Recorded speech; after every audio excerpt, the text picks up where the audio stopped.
Hoje a gente vai falar de um tema muito enriquecedor que eu ainda vejo pouca gente abordando, seja na internet, seja nas práticas, nas vivências de cursos e enfim. E eu acho que é um tema muito importante da gente estar trazendo para não só explorar mais novas possibilidades dentro da construção com terra, falar de algo que ainda muita gente pode não conhecer e até desmistificar algumas coisas, apresentar novas modernidades, assim, novas tecnologias, e também por ser algo muito saudável de estar trazendo para nossa moradia, porque geralmente os pisos das casas feitas com terra ou construções naturais são feitos com pedra ou, na maioria das vezes, com cimento queimado, um piso convencional, porque muita gente às vezes não sabe como fazer o piso de terra, ou seja, porque acha que também ele se destrói fácil, que não tem como fazer manutenção e pode molhar e enfim. Então, colocar um piso de terra e associar cada vez mais os materiais que a gente encontra ao nosso funcionamento, trazendo essa terra para o contato direto com o nosso corpo, com a planta dos pés, é um verdadeiro adubo para que a gente possa viver cada vez mais em harmonia com a natureza. Então eu vou chamar aqui, hoje a conversa é com Igor Parsequian, lá de Atibaia, São Paulo, um cara que é fera, tenho acompanhado nesses últimos meses o trabalho dele, muito dedicado, engajado e sabe, tem muita propriedade do que fala e podemos descobrir também alguns amigos em comum dentro desse meio e estou muito feliz de estar aqui hoje podendo ter essa oportunidade de falar sobre esse tema com alguém que tem um coração muito bom e tem muita bagagem desse conhecimento. Vou chamar ele aqui para que a gente possa mandar bala. E se tiverem perguntas, podem enviar também na caixinha. Ó, Renan, chega mais, Mariel. Opa! Fala, meu velho. Boa noite, Caio, boa noite, gente.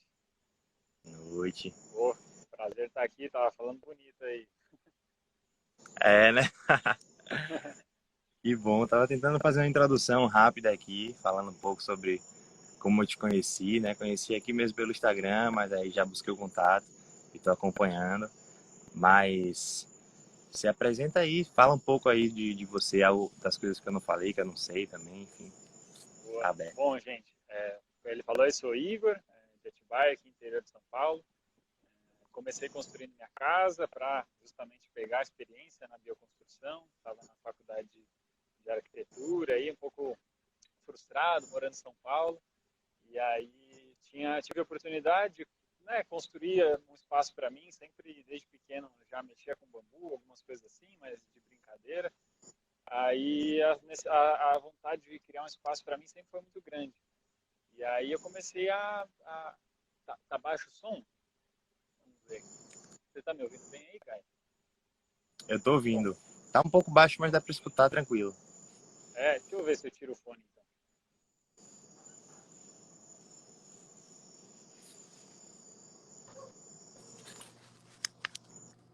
Agora acho que ficou mais Tá alto. dando. Ah, então beleza. Então vamos assim. E você me escuta? Escuto, escuto. Então simbora. Então beleza.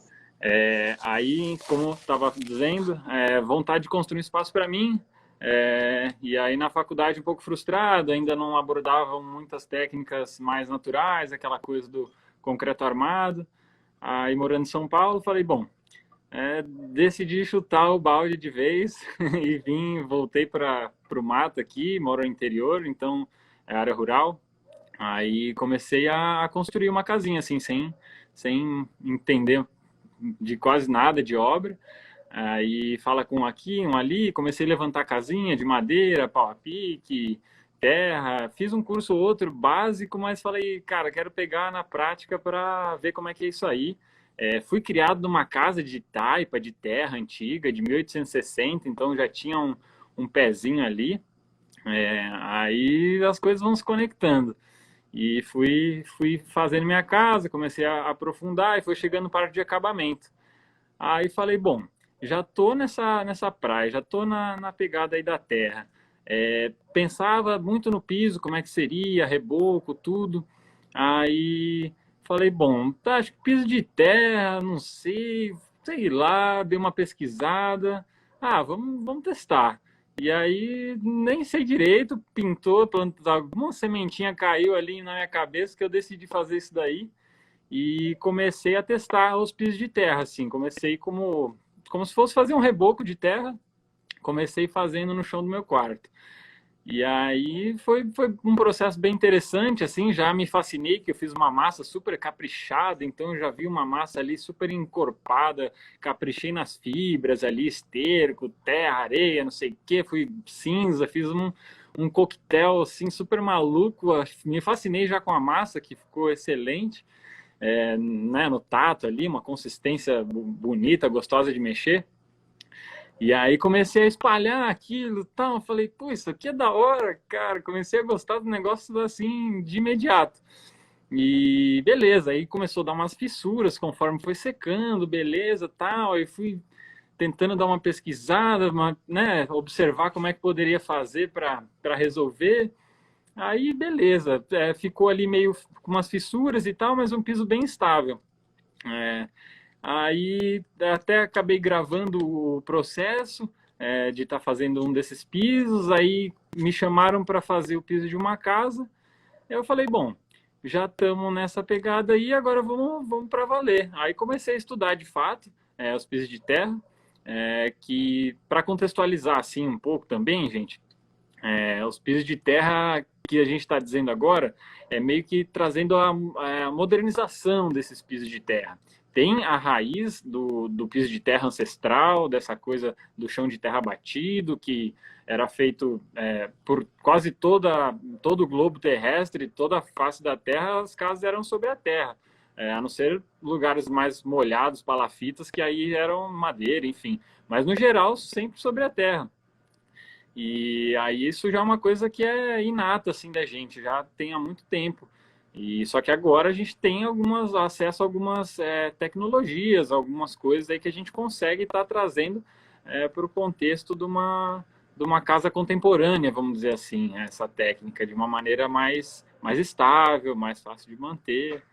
É mais ou menos isso, assim, esse início para a gente começar a entender assim como é que funciona, mas é isso, não tem segredo, é mais que a gente traz uma modernidade aí para o que já era feito antes. Que massa. E deu certo lá o piso do seu quarto? Olha, Quando aí começou a casa de ferreiro espeta de pau, ficou legal, mas eu vou refazer. Eu vou refazer porque eu acabei me aperfeiçoando bastante na técnica e agora eu quero fazer um negócio bem bacana lá no quarto em casa, mas tá legal, tá funcionando bem, mas aí a gente vai ficando mais exigente, vai percebendo os erros aí quer fazer melhor.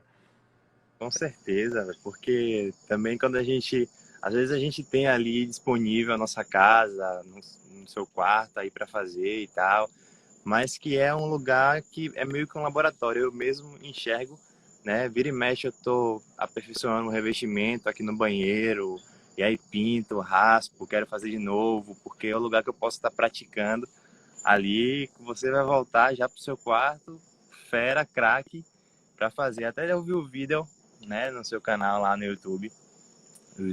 O canal é Igor Parsequian mesmo. E aí vi o vídeo lá, você andando de bike, chegando numa estrada cheia de árvores, assim, fazendo o processo. Bem massa, bem interessante, porque assim, hoje em dia, quando eu vou procurar sobre pisos de terra, eu vejo muito conteúdo estrangeiro, livro, nem se fala, não conheço nenhuma assim que se aprofunde em piso de terra. E nem nas vivências, assim, eu vejo poucas pessoas trazerem isso, né? Vejo Kobe, Chalev falando um pouco, assim, fazendo nas obras. Vejo uma pessoa ou outra, mas ainda é muito pouco explorado isso, porque eu acho que justamente tem muito dessa memória dos pisos de terra, das cozinhas que eram antigamente externas à casa, né? Em lugares onde podia estar sempre tendo que estar sempre coberto para que não empoçasse, não fizesse lama e tal. E era o chão de terra batida, né? Como o pessoal já costuma chamar, que é justamente só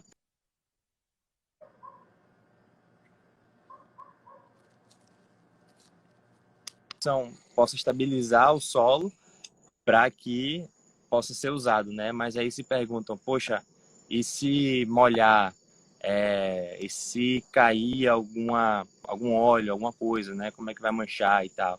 Então é muita coisa que a gente precisa ainda estar explicando, mostrando, desmistificando, construindo uma nova cultura sobre isso, porque é isso. Eu acho que o piso de terra dentro de uma casa, eu vejo que a fundação da casa e o piso são as partes da construção que as pessoas têm mais dificuldade em associar com materiais naturais hoje em dia, né? Aqui onde eu moro, por exemplo, tem o telhado, que é de piaçava, que é uma fibra, que é algo também que as pessoas acabam trazendo muito o telhado, sei lá, o cerâmico, que é bem menos impactante que uma laje e tal, mas que ainda pode ir um pouco mais além.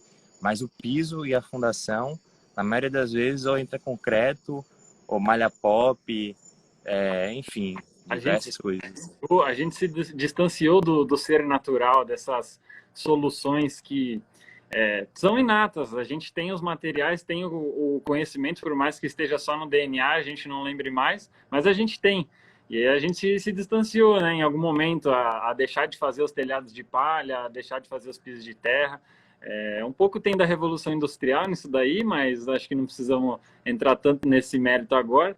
Mas eu acho que é isso, assim, da gente também se permitir e aproveitar dessas tecnologias de hoje para trazer essas soluções de forma mais sustentável, ecológica, que a gente contemple aí o nosso entorno, o impacto que a gente vai estar causando no ambiente e não no ambiente do meio da escala maior, mas da escala menor dentro da nossa casa. O que a gente está colocando para dentro da nossa casa como um revestimento, ou como tinta, ou como telhado, o que for. A gente coloca uma tonelada de produto químico dentro das casas mais convencionais. Aí hoje em dia a gente mal sabe a composição e às vezes muitas coisas fazem super mal para a nossa saúde, para o meio ambiente, enfim, acarretam vários impactos. E isso também foi um dos pontos de estar trazendo, de estar aprofundando nessa parte dos pisos, porque é um acabamento. Então eu pensei assim, bom, se a gente conseguir trazer um acabamento de terra que conquiste aí, que consiga atingir uma certa atenção de um bom acabamento e tudo, eu acredito que o restante, sejam paredes, telhado, o que for, de soluções mais naturais, aí já eu acredito que já é uma coisa que, se o acabamento conseguiu, que é uma das coisas que o pessoal, a gente tem um maior primor, assim, para que fique legal, todo mundo tem, a boa parte das pessoas preza por um bom acabamento ali, tudo, porque a parede de bloco, depois você reboca, você nem sabe mais que é de bloco, mas o que vai ficar aparecendo ali, né? Então, sendo o piso de terra um atrativo, algo que funcione, que é o que a gente está conseguindo fazer, isso que fico muito feliz de tá participando desse movimento, como você falou, Cobicha Leve.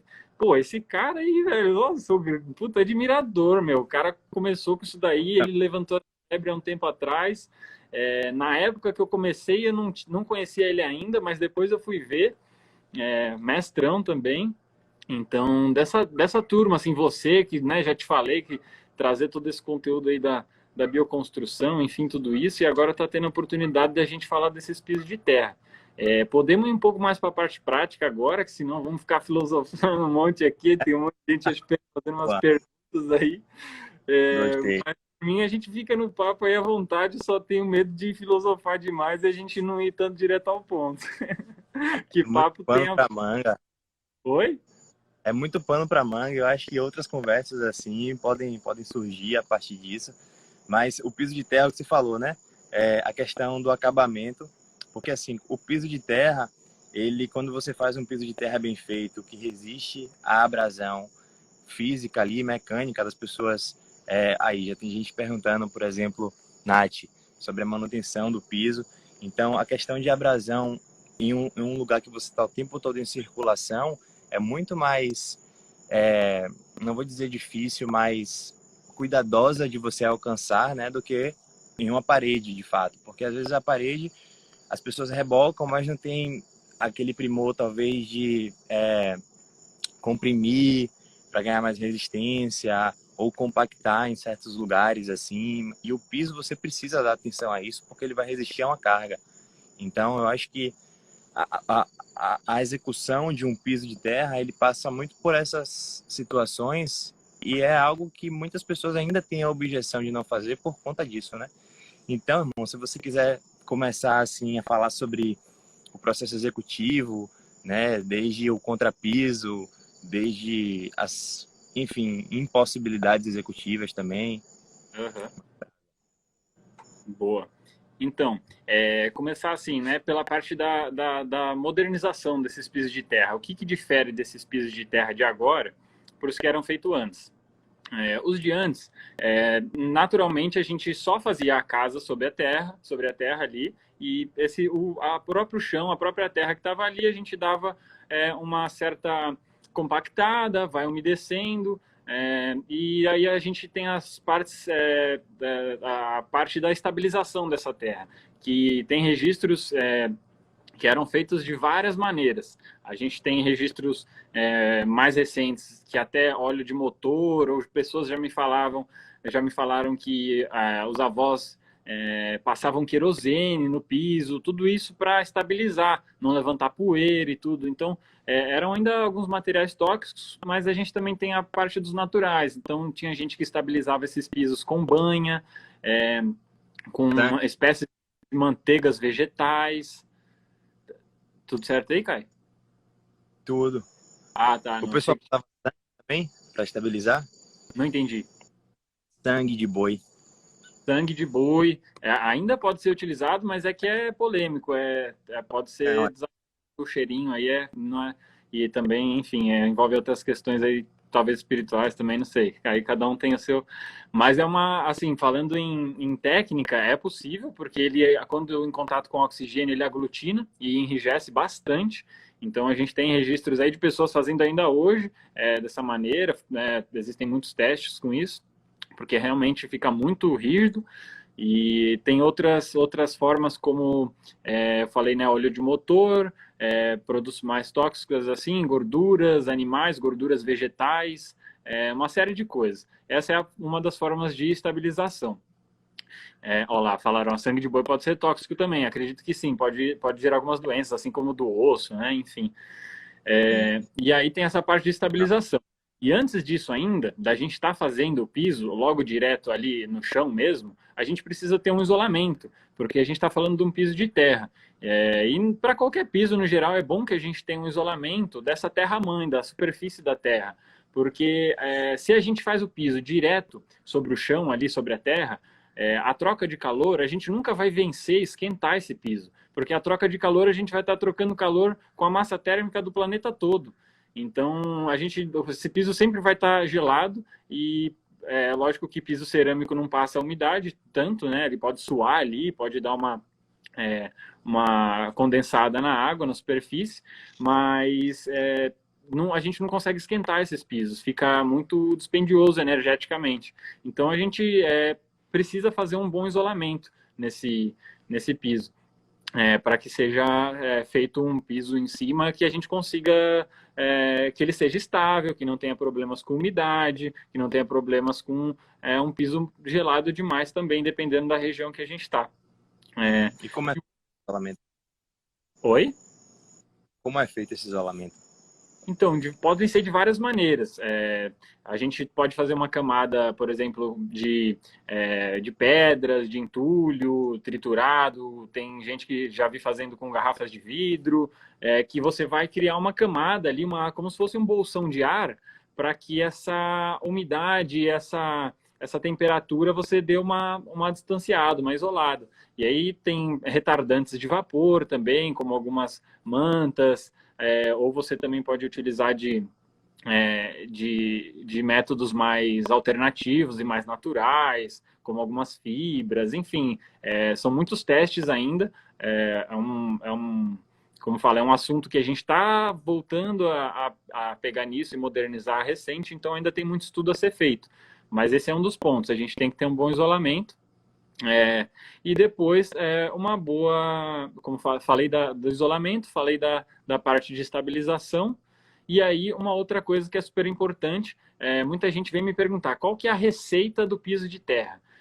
Assim como para qualquer coisa quase que a gente vai construir com terra, não existe a receita certa. Cada solo, em cada lugar, vai ser de uma maneira, né, Caio? Você também sabe bem disso. A gente vai sempre estar tendo que fazer testes, tanto para reboco, para piso, para entender com que material que a gente está trabalhando. Porque a minha terra aqui, de Atibaia, é completamente diferente da tua terra aí da Bahia, com certeza.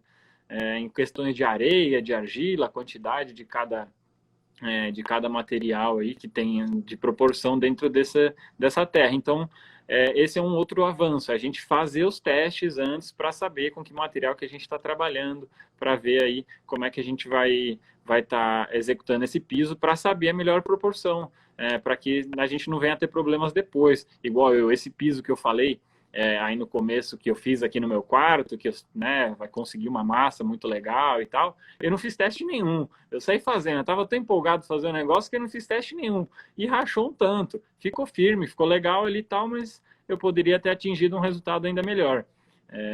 Aí é isso, assim, a tendência é seguir essa intuição de sair fazendo, que é uma delícia, mas dependendo, se a gente quiser dar um passinho além para um resultado mais bem acabado, é importante a gente se planejar e entender o material que a gente está trabalhando. Esses são os três principais avanços aí dos pisos de terra batida, dos pisos de antigamente de terra, para os de hoje em dia. E aí que vai abrir uma gama, um leque gigantesco das infinitas coisas que a gente pode estar fazendo para esse piso ter uma estética diferente, uma cor, uma textura, uma proteção, enfim. Aí tem o projeto do piso de terra também, que vai de acordo com cada ambiente, com cada casa. Isso que é o mais interessante aí dos materiais naturais, a gente consegue criar inúmeras situações para diferentes tipos de uso, diferentes tipos de estética, envolver aí uma gama gigantesca de tipos de terra, tipos de solo, tipos de fibras naturais que a gente pode estar usando para embelezar esse piso, para trazer um caráter mais natural, enfim, é um pouco isso, assim, dessa parte. Massa. E cada camada, assim, além de ter essa questão da terra, né, da gente fazer os testes da terra, cada camada, pelo que eu sei, tem um ponto de umidade diferente, tem um refinamento diferente, tem uma espessura diferente que se associa também à granulometria, né, desses materiais. Então, a gente precisa fazer os testes com barro para cada camada dessa, certo? Sim. A camada que vai sustentar mais, assim, que é mais grossa e tem uma granulometria maior, até envolve um pouco de pequenos cascalhos, né, sei lá, para criar uma sustentação, criar uma estrutura do piso que justamente vai evitar que a carga, que o impacto, né, que a vibração se transmita às camadas mais finas do piso e evite que se rache, né, enfim, que tudo isso aconteça. E uma pergunta aqui interessante que era sobre a questão do isolamento do piso, do contato do piso com as paredes, né? Porque você, assim, precisa fazer uma fundação para que as paredes fiquem sobre a fundação e o piso de terra, ele fica abaixo do nível das paredes, tipo assim, tem a fundação, vamos supor que aqui tem a fundação. Eu tô com luva porque tá com muito mosquito aqui. E a fundação, vamos supor que vai até a linha dos meus dedos, dos dedos para cima são as paredes, e o piso ele começa um pouco mais abaixo, certo? Ele termina, na verdade, um pouco mais abaixo. Porque Sim, o pode contato ser. com Varia, paredes. ele pode ser, depende do horizonte do solo do lado de fora também, e da sua parede, mas ele pode ser acima e pode ser abaixo. Só tem que tomar cuidado se ele for abaixo do horizonte do solo do lado de fora, para se um dia, não sei, ter um alagamento, alguma coisa, você ter algum tipo de problema com isso. Mas eu acho que isso aí, o que importa mesmo, o que vai mais importar é esse isolamento para baixo do piso, para que, assim como você falou, crie uma base sólida, para que não tenha tantas movimentações de dilatação ali dos materiais, seja algo mais firme, tem esse isolamento da umidade, e aí você, enfim, aí essa parte da fundação, da altura da parede, por onde o piso começa, aí acho que é um pouco do projeto também, mas no geral o piso ele se adequa a ambos os casos, tanto sendo ele mais para baixo do nível ou para cima, desde que seja feito esse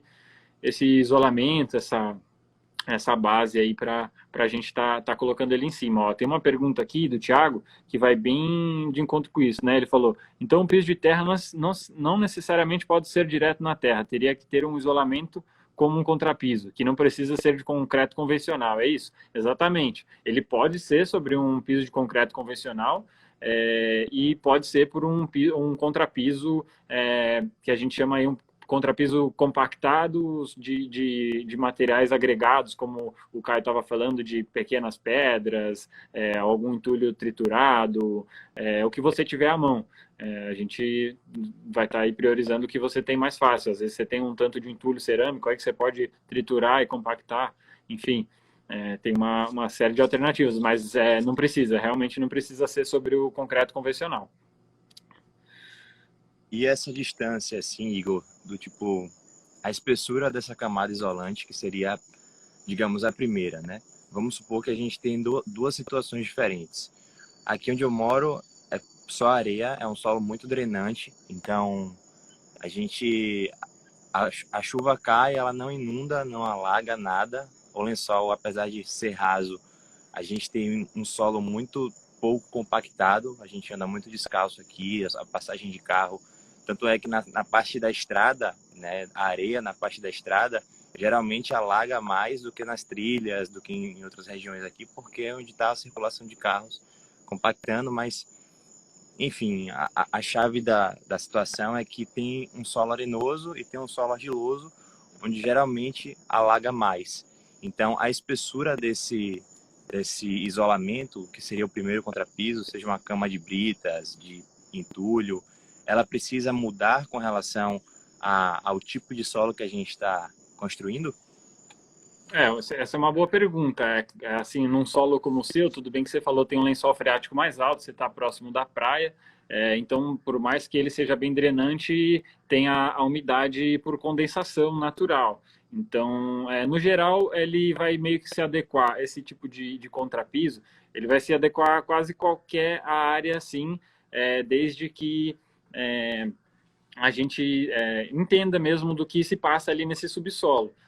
Pode ser casos que talvez tenha que ser feita uma camada maior, um pouco mais robusta, desse isolamento para o piso. Realmente isso daí vai ser de cada caso. Acho que é um ponto que tem que ser estudado aí para cada caso. Aqui em casa, né, onde eu fico, é um terreno muito argiloso, bastante pedra, a drenagem não é das melhores. Então, é um piso que a superfície dele, você cavou um pouquinho, você já pega uma argila que está bem úmida. Então, a gente tem que também trabalhar bem esse isolamento. É, e, e é isso, assim, a areia, ela, por mais que ela drene bastante, a condensação da umidade sobe do mesmo jeito. Então, mesmo que seja um piso, um chão mais drenante, que você não observa muita umidade ali, um teste interessante de fazer é pegar um plástico e colocar sobre esse contrapiso, ou antes desse contrapiso, você pega um quadrado de plástico ali e prende as laterais dele sobre o piso, sobre o chão, e deixa ali um dia, mais ou menos. Depois levanta esse plástico e vê se formarem gotículas ali em cima, é que está passando umidade. E geralmente está. Até às vezes em contrapiso de concreto, se você fizer isso, vai ficar com umidade ali. Porque o que o pessoal faz? Como vai usar piso cerâmico, só bate a laje zona lá, o radiezão, estrutura de ferro, concreto tal, e boa. Só que a umidade passa do mesmo jeito, e principalmente no concreto. Quando ela entra no concreto, é difícil ela sair. Então, vai estar sempre uma coisa úmida. Lógico que é uma umidade um pouco mais, vamos dizer assim, controlada. Ela não varia tanto, por conta que os poros são muito fechados ali do concreto. Mas tem a umidade. Então, aí dependendo do terreno, se é um terreno muito úmido, mesmo com um contrapiso de concreto, que a gente acha que está ali invencível, pode ter problema se não foi bem feito esse isolamento aí. Com certeza. Aqui onde eu moro, né, que tem algumas casas que tem de cimento queimado, justamente são feitas ou suspensas, com pilares e assoalhos de madeira e tal, ou com aterro, que é quando você faz a fundação e a terra com a própria areia, que é drenante, e faz esse contrapiso sem impermeabilizante, sem aditivos plastificantes nem nada, e depois faz o piso. E aí tem a questão, né, de tipo, você criar um isolamento ao redor da casa, com os beirais, com o solo drenante, com o próprio aterro de areia, que é drenante também, para evitar que essa umidade se acende ali, mas que existe a condensação, e ainda assim, a depender da altura desse aterro, pode haver essa eflorescência e acabar manchando alguns pisos de cimento queimado, né? Principalmente quando são mais claros, assim, acontece. Então, é importante, assim, trazer esse detalhe de que o cimento, ele chupa a umidade, né? Ele não é impermeável. Por isso que você precisa, quando você vai fazer uma cisterna, enfim, o piso que está ali em contato, você precisa adicionar aditivos impermeabilizantes. Não é simplesmente o cimento que vai impermeabilizar toda a coisa. Então, enfim, foi legal você trazer isso, assim, né? De trazer esse detalhe que muita gente às vezes acaba deixando passar, mas que é importante. E assim, essa proteção do vapor, eu vejo em alguns casos de piso de terra sendo usado justamente um plástico, né? Você faz uma cama de brita grossa e tal, mas antes de você começar as camadas com um solo mais arenoso, com a granulometria maior, mais seco também naquele estado farofa, para que você possa compactar. Antes de começar essa etapa, as pessoas colocam uma manta plástica mesmo para poder proteger. Tu acha que isso pode ter alguma alternativa para evitar esse plástico? Esse é um ponto mesmo que é super importante da gente se atentar e para ver que pode substituir. Eu também penso bastante nisso.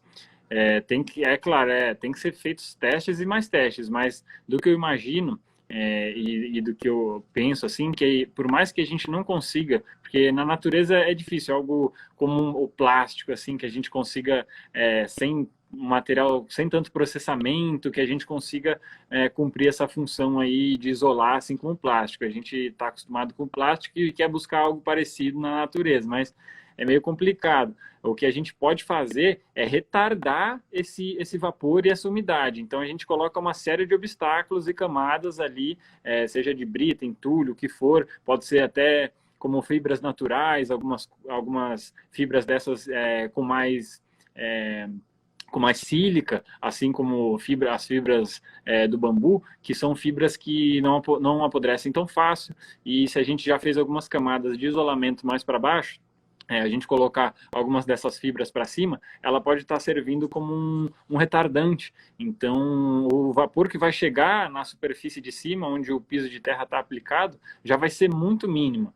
E aí você tendo um projeto, aí é que entra, né? O projeto da casa, o projeto do ambiente, vai entrar nesse ponto, porque se você tem um espaço projetado para receber um piso de terra, que foi bem pensado e alinhado junto com quem vai fazer, né, o profissional ali do piso de terra que vai fazer, se foi isso tudo bem alinhado, você não vai ter problema, porque vocês vão pensar o projeto para quê? Para que ventile mais essa casa, esse ambiente, que receba sol ali. Então, para qualquer possível umidade que venha a subir, caso a gente não quer usar plástico nem nada disso, que eu acho que é um caminho super interessante para a gente ter em mente, a gente pensar o projeto, que aí o projeto ele com certeza vai fazer vai ajudar nisso. E uma outra solução que me lembrei agora também, que se a gente for observar, e não sei quem mora em casa mais antiga, que às vezes tem piso de assoalho, essas casas antigas de colonos e coisas assim, ou quem já viu, embaixo desses assoalhos de madeira,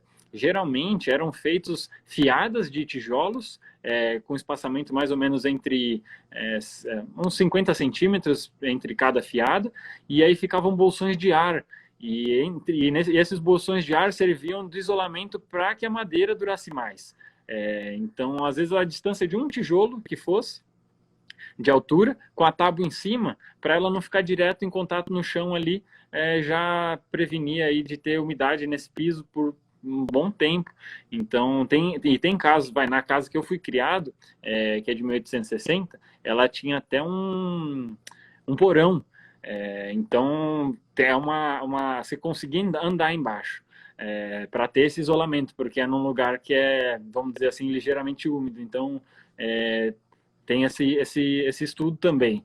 Se você for reparar mesmo na arquitetura dos antigos, tem muita sabedoria e muita coisa que a gente consegue trazer para o dia de hoje dessas soluções assim. É que muita coisa está se perdendo, mas se a gente realmente for observar, os caras, manjavam muito, não tinha plástico para solucionar, nem cimento, talvez alguns, mas era mais escasso, né? Com certeza. E é legal você trazer isso porque essa sabedoria, ela enfim, nos propicia entender mais sobre cada função, né, do material. Então, por exemplo, o plástico, para fazer telhado verde, antigamente existem casas hoje, centenas de anos, com telhados verdes, sem o plástico, sem esse isolamento, sem essa estanqueidade. Mas outras alternativas, morfologias, são pensadas para a dinâmica da água. Então, a inclinação do telhado ela é muito maior, a água nem pensa na possibilidade de parar em algum momento, de escorrer, e as camadas elas são pensadas também. Então, se a gente for observar, os telhados verdes de antigamente eram feitos com cascas de árvores, né? Cascas de bétula principalmente, que eram sobrepostas, tipo a sobreposição de telhado de talbilha, das madeiras, né? Com uma sobreposta à outra no sentido do caimento. E era feito dessa forma, assim, para que mesmo que a bétula ela estivesse ali em contato com a água, ela estaria no contato muito breve, e a casca da árvore ela tá ali para proteger a árvore da umidade.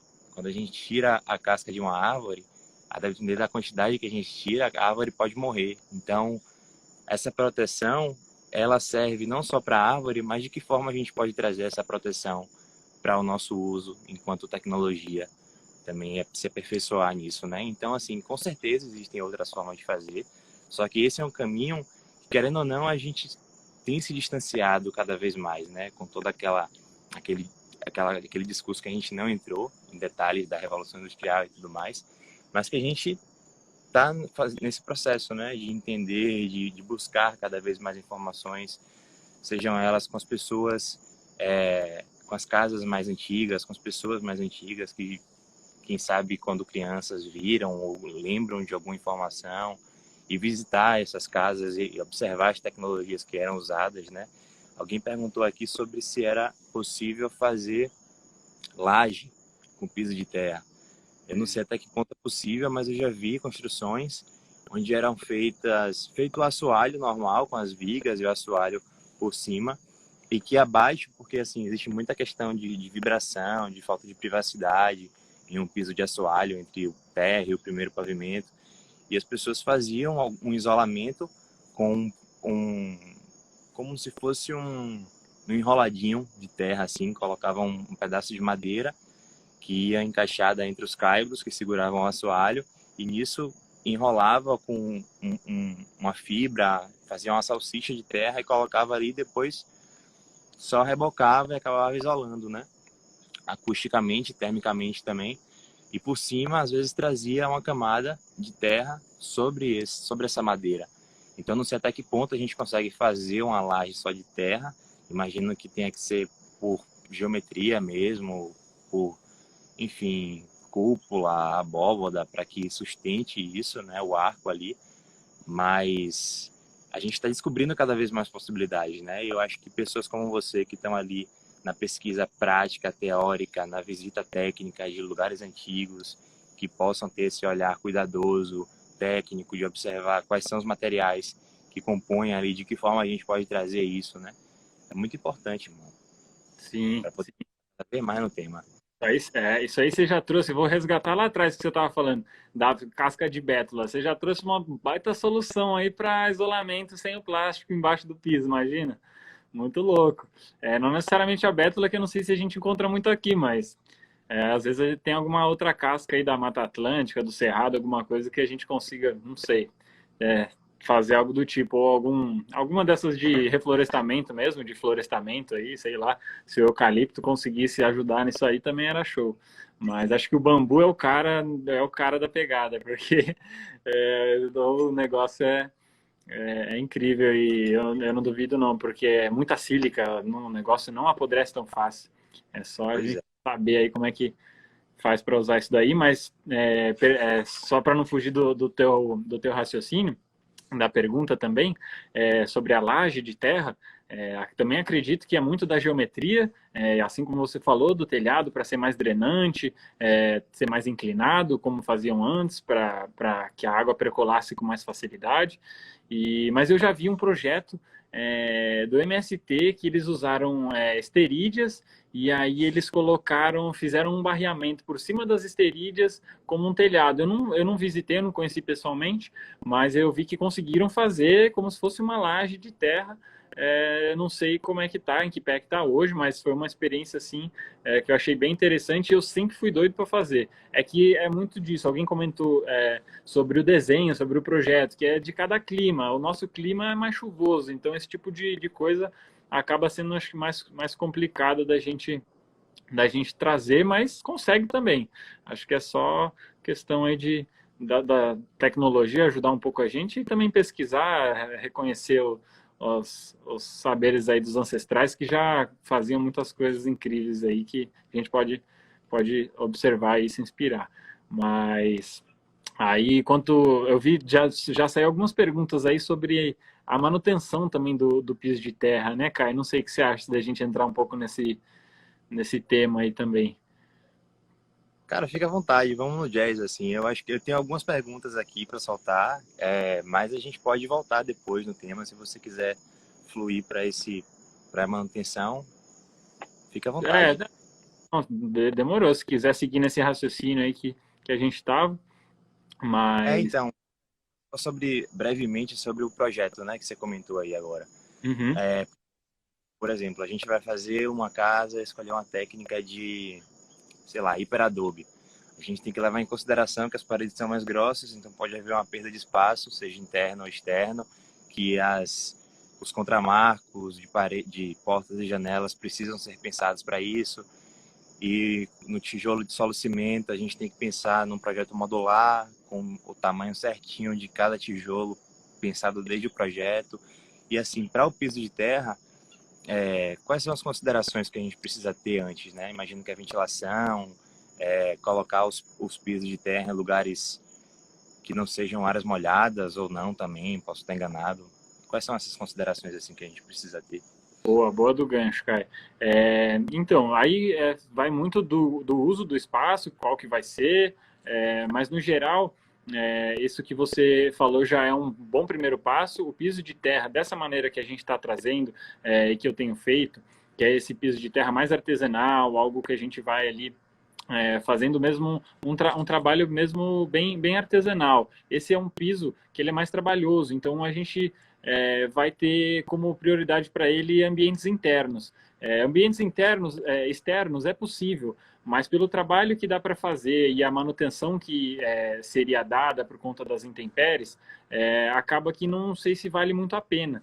A gente teria que caprichar demais na impermeabilização, acho que daí poderia começar a perder o propósito do piso de terra, que é a gente está em contato ali com os pés, com a planta dos pés na terra, fazendo o aterramento, fazendo essas trocas energéticas que faz muito bem aí para o corpo. Então acho que acabaria perdendo, porque a gente poderia talvez ter que usar algumas resinas e tudo que ele aguentaria daí do lado de fora, mas não sei, acho que dá uma onerada nesse piso e acho que perde um pouco o propósito da coisa. Mas voltando daí na parte do projeto interno, ele é um piso que é muito confortável. Para assim, a título de comparação, que a gente às vezes não está tão habituado com o material, como revestimento ali de piso, é um material muito semelhante no comportamento, tanto de limpeza quanto a sensação ao toque, é um piso de madeira. Então, é um piso que não é gelado, apesar dele poder ficar gelado também, diferente da madeira, que não fica tão gelado, por conta que ele vai se assemelhar um pouco também à pedra, já que ele tem na sua composição areia, materiais aí, minerais, mas ele não gela como um piso cerâmico. Então a gente tem um piso mais confortável, que, por exemplo, se ele pega sol, assim como a madeira, se o ambiente está mais quente, ele consegue manter essa temperatura por muito mais tempo. Existem alguns países norte-americanos que já fazem o aquecimento embutido, porque ele preserva bastante o calor, então é um piso bem confortável e que, de preferência, assim, no geral, espaços que a gente fique à vontade para andar descalço, porque é um piso que vale a pena. Se a gente tem esse piso de terra em casa, vale a pena a gente estar andando descalço. Lógico que pode andar com sapato normal, tudo em cima, mas na maioria das vezes o mais interessante para se aproveitar o piso seria estar andando descalço ali por conta da função que ele vai cumprir ali para o nosso conforto, para a saúde. Enfim, uma coisa super interessante dele, da gente também estar andando sobre um piso de terra, que ele ligeiramente movimenta. Ele não é como um piso cerâmico que devolve aquele soco de volta. Quando você anda descalço num piso de terra, num piso cimentício, você sente aquele soco de volta no calcanhar, assim. Pelo menos eu acho... eu não curto tanto andar descalço em piso cerâmico. Não acho tão confortável. E o piso de terra não, ele tem uma certa movimentação ali. É lógico que não é tão perceptível assim a ponto de afundar, mas ele absorve mais os impactos. Tem a fibra ali também, que permite uma certa movimentação. Então, ele é um piso confortável, a gente pode dizer isso, ele é um piso confortável. Você pode sentar sobre ele com muito mais conforto do que, às vezes, num piso gelado, cerâmico, assim. Eu posso estar puxando um pouco a lebre para o meu lado, mas eu sou suspeito para falar, cara, o negócio é bom, viu? É isso aí, é tipo a madeira, né, irmão? Assim, eu acho que a madeira também tem muito disso, né? Você fazer sei lá, uma atividade física, uma dança no piso de madeira é muito mais confortável, fluido e amistoso, assim, convidativo do que um piso gelado, um piso duro, sei lá, é o que eu sinto, assim, né? Eu acho que um ambiente onde você tem a possibilidade de se reunir, fazer celebrações, assim, junto, sentar no chão junto com as pessoas, eu acho que também pelo material, né? Por ser um material natural, pela textura, mas eu acho que pela maciez do piso também traz muito disso. E eu acho que muita coisa no piso de terra que as pessoas se atentam é a questão dessa abrasão dos móveis, de cadeiras, né? De usar tapetes embaixo dos pés das mesas, dos armários. Como é que é isso assim? Falaram até aqui, e para quem tem cachorro que gosta de cavar? Essa é, essa é boa, essa é boa. É assim, da mesma coisa, respondo da mesma maneira, muito similar a um piso de madeira. Então, um piso de madeira, tanto para manutenção quanto para uso, tendo cachorro em casa, ou móvel, às vezes com pontiagudo, móvel pesado, ele suporta isso, mas assim como o piso de madeira, ele pode sofrer algumas consequências de arranhões. Por exemplo, se você ficar arrastando muito o móvel em cima e ele não tiver aquela proteção de feltro, que se a gente coloca essa proteção de feltro, a gente já está eliminando 95% dos problemas de risco e de problemas aí para danificar o piso. Então, esse é um ponto. Proteger a base dos móveis é o mínimo que a gente faz. Aí, se a gente está se propondo a ter um piso de terra em casa, assim como um piso de madeira, a gente quer proteger. Então, coloca um feltro ali. Se tem algum material, algum móvel com rodinha que é meio afiada, rodinha metálica, coloca um padzinho ali, um pedacinho de uma madeirinha que distribua a carga ali. E aí, quando for movimentar com mais cuidado.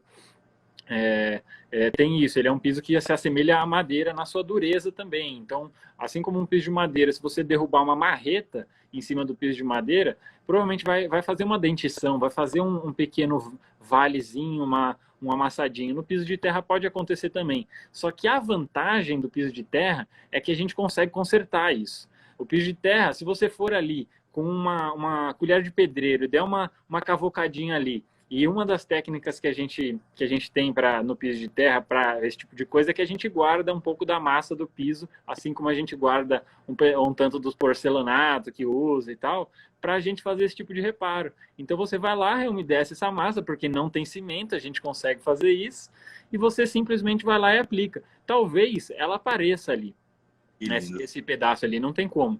Mas isso é uma coisa, isso se precisar fazer essa manutenção, nem sempre precisa, porque se ficar um rebaixado ali, às vezes não tem tanto problema, a não ser que comece, você vê que dá soltando um farelinho ali, que ele realmente quebrou o horizonte ali, pode estar ferindo mais, aí você conserta. Mas se não, esse tipo de coisa vai dar caráter ao nosso piso, vai dar história. É diferente de um piso de porcelanato, puta, caiu, quebrou, ficou horrível, nossa, tem que trocar tudo, ou achar um igual, que às vezes é mó complicado. Não, a terra, cara, você resolve fácil, e assim, isso tudo é caráter do nosso piso, vai ter história ali. Putz, aqui o cachorro, aquela falou do cachorro cavar, se ele for cavar no piso de madeira, vai detonar o piso de madeira também, o piso de terra também, mas dá para consertar no piso de terra. Então é isso, assim, tem essa jogada, isso que é bacana. E qualquer um, você, por exemplo, eu fui contratado para fazer o piso de terra. Aí eu fiz o piso de terra, beleza. Aí o cachorro foi lá e fez isso depois de um tempo, ou deu algum problema. É, durante eu ter feito esse serviço, tal, você já viu ali mais ou menos como é que é, eu já te mostro como é que é, você mesmo consegue reparar isso. Lógico que eu posso estar indo lá e fazer o reparo, mas a própria pessoa, o próprio dono consegue fazer o reparo sem nenhum problema. Então isso é uma autonomia, a gente ganha autonomia. Um porcelanato, quem que vai trocar o próprio porcelanato? Não tem isso, é difícil demais. Então a gente ganha autonomia com esse tipo de coisa. É só a gente ter ali a mínima estrutura ali de um profissional, de alguém que trabalhe com aquilo, que entenda um pouco para dar uma base para a gente, mas a gente ganha autonomia com esse tipo de piso e de técnica. Isso que eu acho mais fascinante. Com certeza, pô, muito legal você trazer isso, meu irmão. Porque, de fato, assim, lá na casa dos meus pais, lá em Salvador, é um prédio, né? E o playground é de azulejo cerâmico. Só que é um prédio antigo e os azulejos eles já são de várias cores, assim, porque quebrou um ou outro, aonde que vai achar aquele mesmo azulejo de anos atrás, sabe? Então, todos diferentes, assim, e tal. Então, se você não tivesse cuidado, e fora que a terra, por mais que acabe essa terra, né, para você encontrar uma liga, uma mistura em que se assemelhe ao seu piso e que você possa fazer esse reparo, é muito mais fácil do que você ter que rodar a internet inteira atrás do mesmo azulejo para ver se encontra algo semelhante, assim, né? Então, essa autonomia de não só criar, fazer, mas cuidar, né, perdurar, assim, é muito importante para pensar além das paredes da construção da casa, né? Porque eu acho que muito desse discurso é pautado sobre as técnicas, seja cobre, pau, pique, taipa, isso e aquilo, mas e o piso? Como é que a gente faz? Aquela galera que eu comentei contigo, o Bhaskar, da Tanal, lá da Índia, eles pensam muito nisso, assim, desde a fundação, de usar fundação de pedras, com argamassa de cal, e a parte do piso também, eu já vi um piso que eles faziam, que era um piso, se eu não me engano, chamado Tatak, que era um piso com adição de cal, mas que eles compactavam, né? A estabilização era mecânica ali. Então, eu não sei até que ponto, por exemplo, a estabilização do piso de terra, ela é granulométrica, né? Ela tá ali na compressão e tal, mas se você adicionar uma compactação, acho que existem tipos diferentes de execução, né? A partir da própria estabilização. Existem infinitos, infinitos. A gente ainda está descobrindo, a gente está assim, bebezinho nesse estudo, perto do que os ancestrais, os antigos já faziam, apesar de algumas técnicas mais rudimentares, mas esse tataki que você falou é uma técnica japonesa, se eu não me engano, que nas casas de chá, algumas casas de cerimônia japonesas e chinesas, o piso de terra é utilizado até hoje, não só o piso, como alguns revestimentos de terra com palha de arroz, é muito tradicional para eles. E aí é isso, a gente tem uma infinidade de técnicas de aplicação desse piso de terra, Muita gente vem perguntar sobre o piso de terra para a área externa, que é uma coisa que eu também estou estudando, que eu estou desenvolvendo para fazer. Isso daí a gente vai fazer acontecer. Estou botando fé, estou fazendo alguns testes ainda, mas que é justamente isso: de algumas técnicas diferentes de se aplicar. Para cada caso a gente vai usar uma, dependendo do resultado que a gente quer. Essa que eu tenho feito é um resultado de acabamento assim, que fica um resultado de acabamento super fino. Então, nem sempre é o ideal para um piso externo, não precisa, às vezes é um excesso. Então, essas outras maneiras, como esse tataki, por exemplo, que já tem o cal, que já vai repelir um pouco mais a água, às vezes é um super candidato aí, realmente. Eu vi que teve uma pergunta aqui interessante também, sobre clarear o piso. Aqui, se quiser fazer o piso com uma cor mais clara do que a terra disponível, pode acrescentar cal na última camada? Pode, mas é aquilo. Tem que fazer os testes, porque o cal ele vai retrair bastante também, dependendo como for usado, para não ter fissuras ali. Mas pode sim, até uma mescla aí, meio um Tadelact, que depois pode ser polido, enfim, pode ser feito. O primeiro teste de piso de terra que eu fiz em casa, eu fiz com cal, e realmente ficou um tom de areia, ficou mais claro. Pode ser feito. Tem outras técnicas também para clarear, mas uma delas pode ser com o cal, sim. Aí, né, pode ser também feito pintura no piso de terra, caso a gente queira cores ou às vezes desenhos.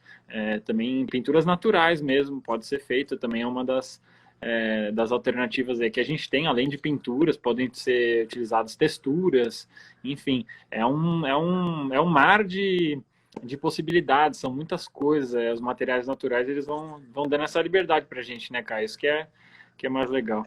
E o piso de terra é isso, a gente está bebezinho, estamos já conseguindo fazer coisas muito legais, mas tem muita possibilidade, isso que é o mais fascinante para a gente desenvolver e conseguir conquistar aí novos mercados, novos tipos de projeto para encaixar esse tipo de solução, que acho que é muito importante aí. Quanto mais gente estiver se debruçando sobre isso, acho que mais longe a gente vai e conseguir realmente colocar isso no mercado de forma viável, e que seja ali algo de qualidade mesmo, porque ainda existe muito preconceito. E essa live aqui hoje acho que é um pouco para a gente começar a ir desmistificando isso, que é possível, que o piso de terra, esse piso de terra é um piso de terra modernizado, enfim, a gente já traz outros olhares aí para essa técnica antiga.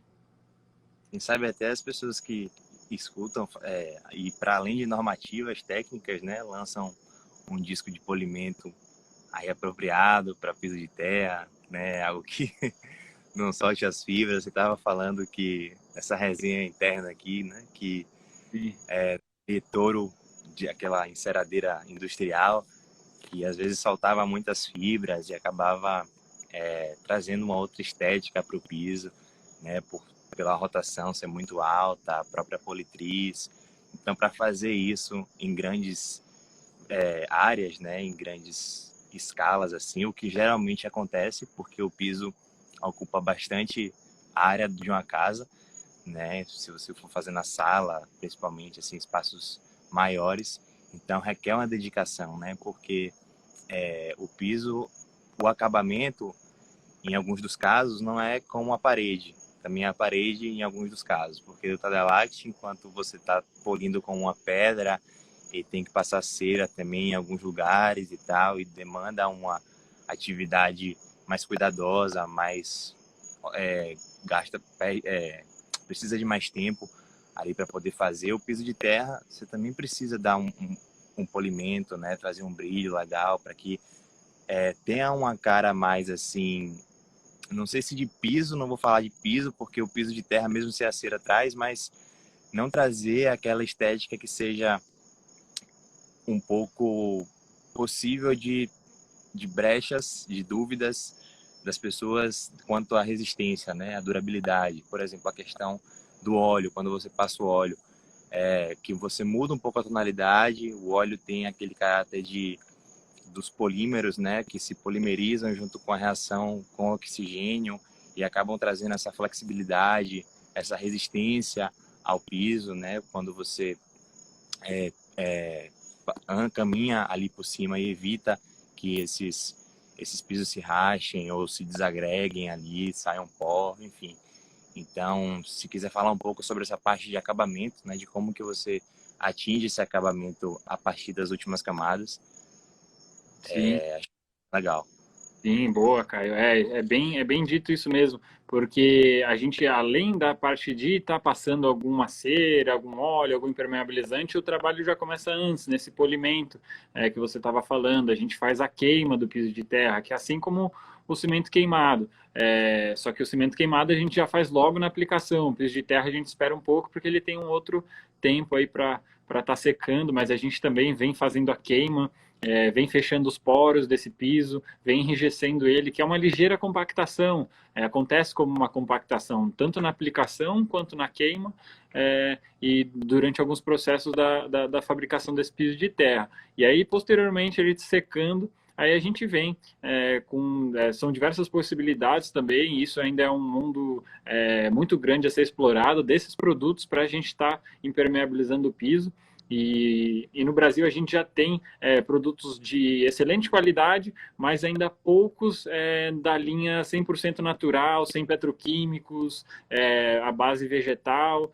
São poucas opções, que é o que eu busco nesse trabalho, para a gente não ter solventes ali, petroquímicos, dentro desses impermeabilizantes, para a gente estar trazendo aí, não está como fala, indo na mesma linha de trabalho da construção convencional, que acaba utilizando diversos materiais tóxicos aí, que é o que eu particularmente acredito que a gente meio que está fugindo e tentando trazer essas soluções mais naturais e que dialogam melhor com o meio ambiente. Então, isso ainda é um ponto que a gente tem que ter atenção, porque tem muitos impermeabilizantes que são ótimos, mas são danosos, tanto na sua extração, na sua elaboração, alguns componentes. Então, mas no geral a gente tem a possibilidade do óleo, de óleos vegetais, para estar fazendo essa impermeabilização. O mais comum deles na bioconstrução que a gente conhece, que se fala mais, é o óleo de linhaça, mas existem muitos outros. É que no Brasil a gente ainda não tem tantas opções assim, mas até óleo de amêndoas, óleo de papoula, óleo de cânhamo, diversos deles, desde que passados por um processo que é industrial, pode ser feito em casa, mas ainda é uma área que assim eu não tenho tanta propriedade para falar, porque eu estou desenvolvendo alguns estudos nisso, se conseguimos fazer em casa esse processo para que o óleo vegetal, a gente transforma o óleo vegetal comestível num óleo que continue não comestível no sentido de a gente poder comer, mas que pode lidar com alimentos. Isso dá um caráter para ele de que ele é 100% natural, que a gente, se tem a chance de colocar, por exemplo, numa tábua de carne, numa tábua de legume, ali no que for, que não vai estar contaminando, então a gente já parte do princípio que, beleza, não é tóxico. Então, esse é o alimentício que a gente chama, né? Não de que pode comer. Apesar de que também tem os óleos vegetais, por exemplo, como o da linhaça, que é comestível e a gente come. Esse não é ideal, porque ele não vai secar facilmente no seu piso. Vai ficar ali uma pasta, ali, uma coisa oleosa, vai demorar muito para secar. Esses que passam por essa fervura que eu comentei, eles vão oxidar, assim como você falou, vão oxidar em contato com o oxigênio. E aí eles vão enrijecendo ao longo dos anos. Isso que é muito legal, ele vai ficando cada vez mais duro. E tem alguns tipos de óleo que dão uma dureza assim, que aumenta muito a resistência do piso.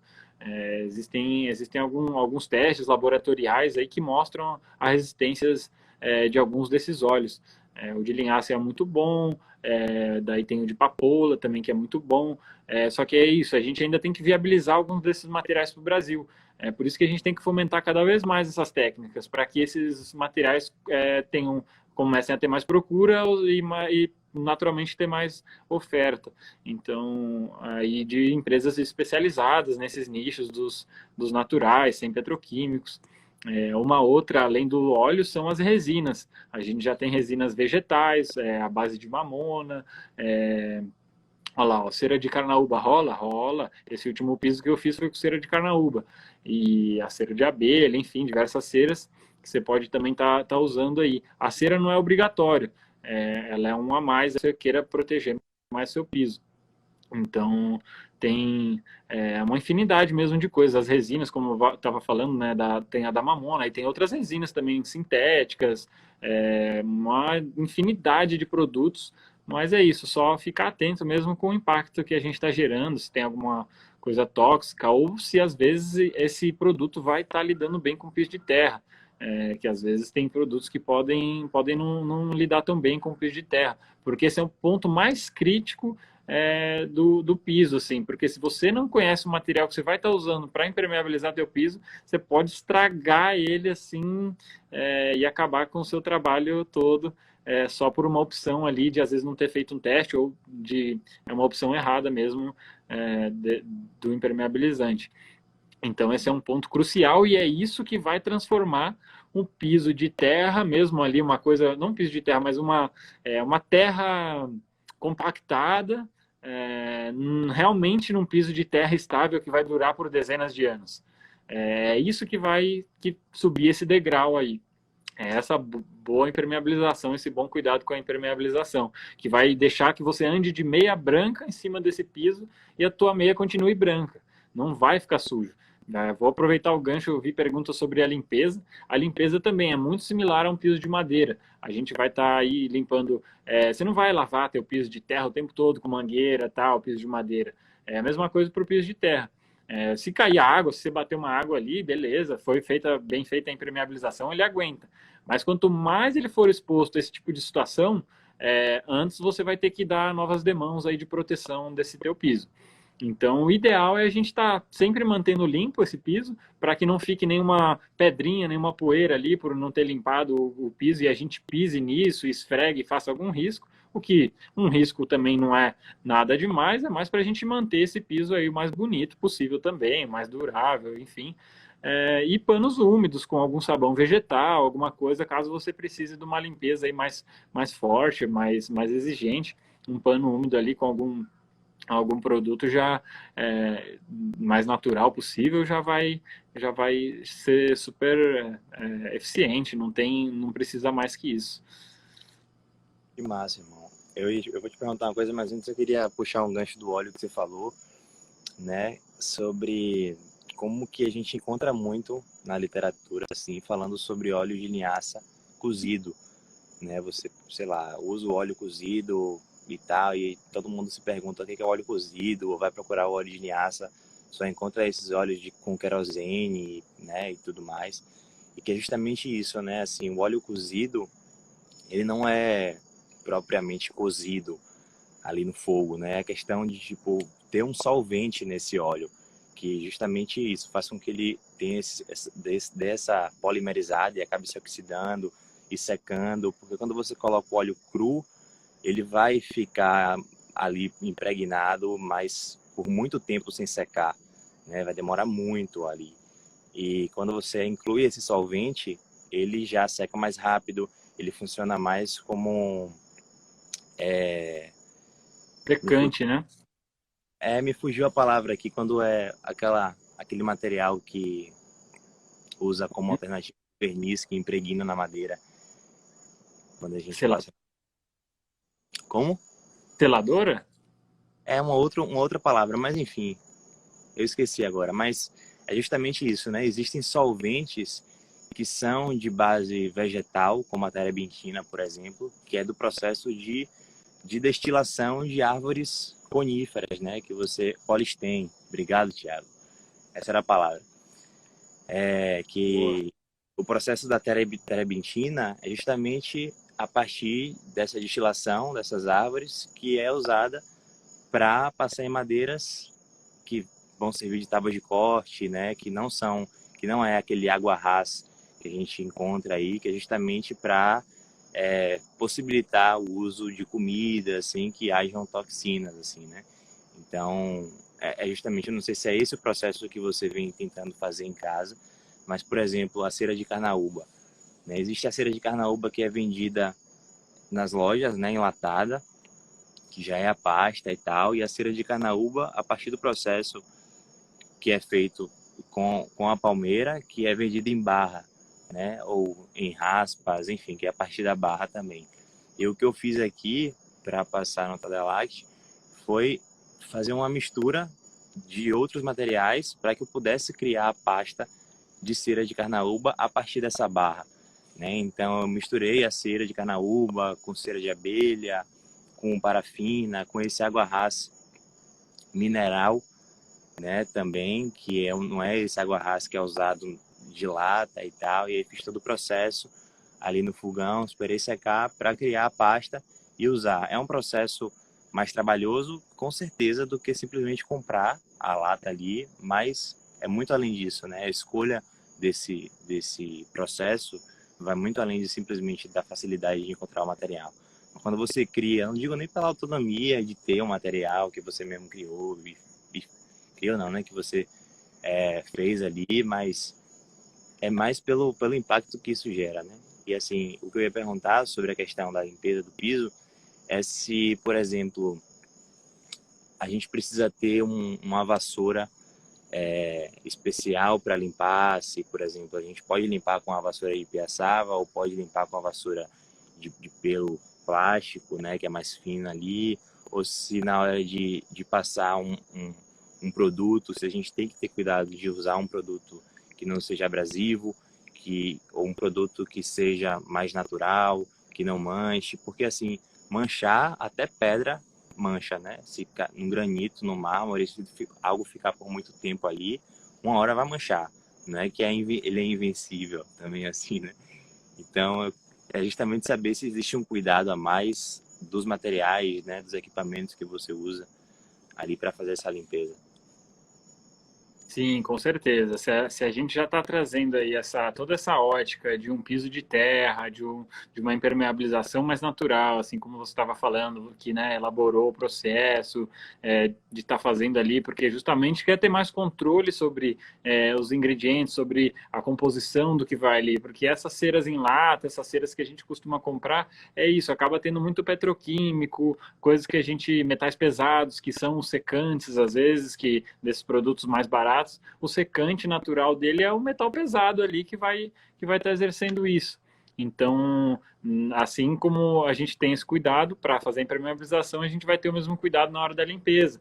Então, de preferência aí, materiais de limpeza que não sejam tão abrasivos, tão fortes. Então, sabão vegetal. Vou fazer um merchan rápido aqui da BioWash, uma empresa aí também são super parceiros, que é totalmente biodegradável, assim, as essências, o cheiro, são tudo com óleo, são óleos essenciais, é uma delícia, e não é tão abrasivo, é um produto que os tensoativos, né? Porque eu conheço o pessoal lá da BioWash e são super, super parceiros, super amigos e vira e mexe a gente troca ideia sobre essas composições, enfim, dos solventes, que é um dos processos que acaba encarecendo esse nosso tratamento aí do que a gente estava falando, enfim. Mas é um produto super natural, que não é tão abrasivo e que não vai prejudicar o piso. Então ele é assim, uma opção muito boa, assim como tem vários outros no mercado também, que já são de fontes vegetais e fontes aí que não são tão, como posso dizer, tão radicais assim na limpeza, tão ostensivos nessa limpeza, porque é difícil a gente precisar disso às vezes dentro de casa, num espaço como uma garagem, uma lavanderia, sei lá, algo do tipo assim, talvez a gente precise às vezes fazer uma limpezinha mais forte, mas numa sala, num quarto, dentro de casa, não sei se assim, vai na cozinha, um piso tá um pouco mais gorduroso, beleza, mas um sabão vegetal ali com uma água já costuma resolver bem, né? Então, mais ou menos isso, assim, não tem muito segredo. Quanto às vassouras que você falou, lógico que uma vassoura muito abrasiva, eu tenho até um exemplo aqui, essa vassourinha aqui de bambu para cinza de fogão a lenha. Tipo, isso aqui, cara, ó, você vê pelo barulho, isso aqui é super duro, você vai varrer um piso de terra com isso daqui, beleza, mas uma hora você vai acabar machucando o piso. Então, ter só um pouco de bom senso. É lógico que ele aguenta as vassouras normais e tal, mas uma vassoura daquelas de bambu que o pessoal faz, às vezes para tirar teia de aranha, você varrer com aquilo, talvez arranhe. Então, assim, tem que ter um cuidado, mas não é que é um piso que é um cristal ali, que qualquer coisinha já vai. Não é bem assim. Ele é tranquilo, você pode caminhar à vontade e tal, limpar tudo, mas ter essa consciência. E isso é um ponto bem bacana que eu acho do piso de terra, que a gente vai criando consciência dentro de casa. Porque você, pô, tem o piso de terra. Então isso tudo que a gente já está discutindo aqui, que eu acho mais legal, é porque a gente levanta a consciência. Porque quando você entra na tua casa, você lembra que teu piso é de porcelanato ou que é de cimento queimado? Não, eu vou andar num piso de cimento queimado agora. Não é assim. Quando você tem um É, piso de terra, você, pô, não, piso de terra, eu tô com pedra no sapato aqui, deixa eu dar uma olhada, não vou arriscar meu piso, tal. Então já cria uma consciência. Isso que eu acho mais legal, porque a gente vai entrar para dentro de casa e já vai. Opa, tô em casa, não tô com a cabeça no mundo da lua ali, não, beleza, piso de terra, tal, vou tirar meu sapato aqui, já vou andar descalço. Então, e todo mundo da casa meio que você cria essa coisa do cuidado com o piso, de ter esse elemento aí que vai trazendo a nossa consciência mesmo. Isso eu acho muito interessante, que é um ponto que não costuma ter normalmente. A gente traz quase o piso de terra como assim, como um ente querido, algo do tipo. certeza. Quero chegar em casa logo para ver meu piso, pra pisar em meu piso, para deitar em meu piso, fazer isso. Total. Porque é realmente isso, né? Assim, esse cuidado de ter o contato dos pés com a terra e lembrar que a gente pode estar tendo esse contato na nossa casa de uma forma como a gente está acostumado, né? Sem ter que estar o tempo todo cuidando ali, varrendo, limpando o pé, podendo andar, se quiser, até com meia branca, sem ter que sujar essa meia. Porque no fim das contas, embaixo de todo o concreto, asfalto, é terra, e a gente pode ter essa possibilidade de estar caminhando descalço na terra, na nossa casa, né? Porque geralmente a gente entra em casa descalço, deixa, sei lá, os sapatos assim no hall de entrada, antes de entrar na casa, por questões energéticas, por questões de sujeira mesmo, de higiene. Mas você ir além e chegar da rua, de repente, de um asfalto, de repente, né, de uma calçada, até na sua casa, tirar o sapato e pisar na terra, aí é evolução para muito tempo, porque realmente é isso, né? Tem essa possibilidade sem que haja dor de cabeça, sem que haja sujeira, sem que a gente tenha que ficar se preocupando em fazer manutenção o tempo todo. Então, isso é muito positivo, assim, esse ponto da consciência, eu nunca tinha escutado, né, ninguém dizendo isso, tendo essa perspectiva, e é muito bom você trazer, porque realmente é um gancho muito forte para a escolha e para a ascensão, assim, dessa técnica, pelo menos no meu ponto de vista, né, e pelo seu também, assim, eu acho que é muito importante trazer isso, porque vai além de qualquer escolha de técnica, de acabamento, enfim. Se você tiver alguma coisa para indicar, assim, de material, de livro didático, né, de filme, de, enfim, profissional, além de Uhum. você, quiser dizer aí alguma coisa para a galera Tem, poder saber. tem um piso, tem um livro que é da Sukita Riley, Sukita, não me lembro exatamente o sobrenome dela, mas que chamado Earth and Flowers, em inglês. É um livro um pouco carinho, mas explica todo o processo aí dos pisos de terra. É, e aí tem também tem uma ONG que eu descobri recente, eu não me lembro o nome da ONG agora, mas tem uma ONG, eu acho que em Uganda, na África, que faz. O trabalho deles é levar piso de terra para dentro das casas, é um piso de terra estabilizado para dentro das casas, para que diminua a quantidade de disseminação de doenças por sujeira do chão ali sem estar estabilizado, né? Então, eles, de uma maneira que tem um custo reduzido, com materiais locais e mão de obra local, eles conseguem aí aplicar os pisos de terra dentro dessas casas, desses vilarejos que estão, às vezes, em situações precárias e o piso vai diminuindo a propagação de doenças por sujeira, contaminações dentro desses lares. Esse é um projeto muito legal. Se pesquisar, acho que Earth and Flowers, Uganda, África, algo do tipo também encontra. Não me lembro exatamente o nome da ONG, mas é uma ONG bem interessante. E que mais? E o movimento norte-americano é muito forte. Então, no geral, assim, se pesquisar em inglês, vai encontrar. Que mais? É isso, assim, não tem muito material mesmo, ainda é pouco material. Eu pretendo estar falando cada vez mais sobre isso, trazendo, levantando mais essa lebre aí, a gente divulgar mais essas técnicas. Então, agora tô focando aí, dei uma desacelerada nas obras e agora eu quero focar um pouco mais em trazer mais esse tema aí dos pisos de terra para que mais pessoas possam fazer, praticar. Então, vamos se fortalecendo aí, que a ideia é passar um pouco disso que eu acabei pegando aqui no contexto brasileiro, porque às vezes a gente vai e olha esses livros, por exemplo, eu li esse livro aí da Sukita, Earth and Flowers e tal, é muito legal, mas tem que traduzir muita coisa para o nosso contexto do Brasil aqui, lá eles têm maquinário, indústria, um monte de coisa que dá tudo assim, maravilhosamente pronto para usar, e fazer acontecer.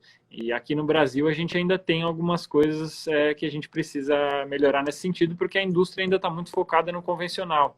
Então, óleos vegetais, coisas mais naturais, assim, ferramentas, máquinas, todo esse tipo de coisa, a gente ainda tem que traduzir para a nossa realidade aqui no Brasil.